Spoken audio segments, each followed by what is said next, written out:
I'm Tennille and I'm going to show you how to repaint your window frames. These things are actually called mullions, and in my opinion these are really outdated and they can be modernised with a quick fix of spray paint. All you need for this project is some cleaning equipment, your spray paint, some butcher's paper and some drop sheets.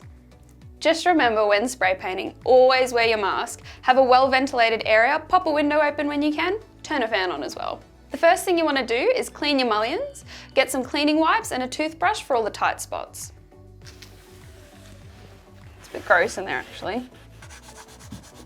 Seeing as our mullions are already painted, we don't need to prime them, however do make sure any peeling and flaking paint has come off.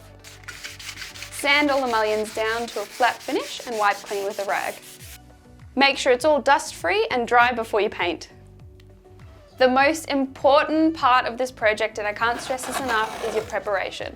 Make sure you tape off all your windows that you don't want any paint to get on. Butcher's paper or newspaper is a great way to protect your windows from the overspray.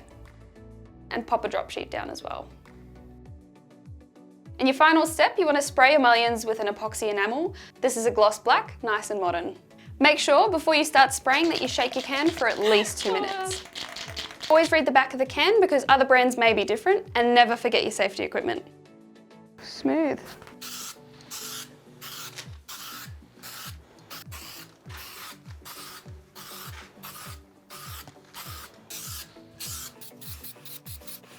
It's always a good idea to do 2 or 3 coats. This one here is dry, so we can pull the tape off.